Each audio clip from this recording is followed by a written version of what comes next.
Hello, everybody. Just a quick devotional message for you, for us, for this week.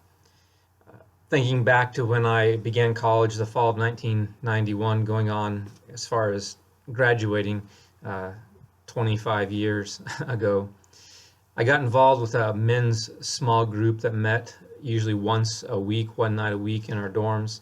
And guys would share all types of things going on in their lives. It became an accountability, a prayer, and a study group.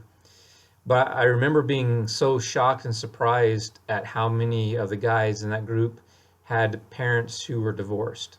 And that was just a surprise to me because I assumed that everyone's marriage was like my parents' marriage and that they just stayed together, that it's not that they didn't have difficulties, but they just worked through them.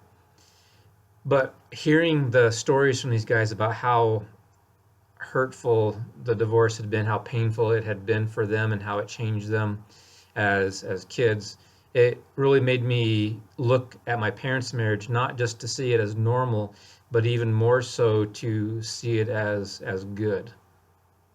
And I share that illustration because there'd be some who would say that the presence of evil in the world in which we live, that presence of evil disproves the presence of God, that it disproves the activity of God in the world, that because evil exists, because difficulties exist, that proves that God does not exist, because how could a good God exist and allow bad things, evil things to happen? But really, what I would like to say is that it's the presence of evil that really, instead of disproving the presence of God and his kingdom, it really points to the presence of God and his kingdom, much like the difficulties I heard from my friends in college about how hard it was for their parents in the divorce. That really helped me to see the good in my parents' marriage. And it's the same way in the world around us. Evil does not disprove the presence of God, but rather it points to the reality of the goodness of God. God's rule in this world, his reign in this world, it continues despite the presence of evil, despite the presence of hardship.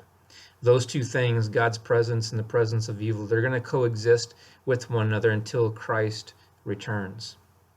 Jesus told a parable, a very brief parable called the parable of the mustard seed, in which he said, the mustard seed is the smallest of all the seeds, but it produces one of the largest bushes or trees in the entire garden once it's fully grown and developed, so it provides shade and shelter for even birds. That is, even though it may seem small, even though it may seem insignificant, even though it may seem ineffective, the seed grows and becomes something that's significant. And Jesus is really telling that in terms of the presence of God's kingdom in relation to evil in the world. It may seem insignificant, it may seem ineffective, but it's not. It will grow and it will spread. It can be hard to live out Christ's teachings and to feel as though that's really making much of a difference in the world around us, especially when we feel like we're living in such evil times or such trying times. But I want to encourage us that living out those priorities of Christ, his teachings, does make a difference.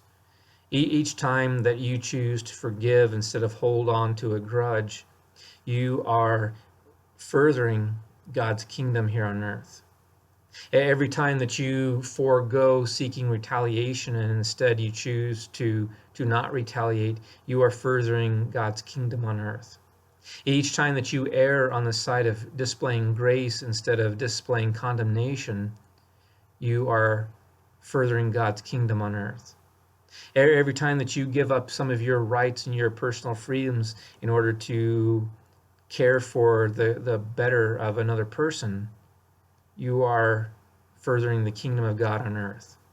And every time that you speak out against injustice, you are furthering God's kingdom on earth. So I want to encourage us to continue to live out Christ's teachings, even though it seems like things are kind of falling apart around us and that the presence of evil can be so strong around us. It's living out these kingdom values, it makes a difference, and it will further God's kingdom here on earth. So I encourage you to continue to do that, to take heart and to live out how God has called us to live.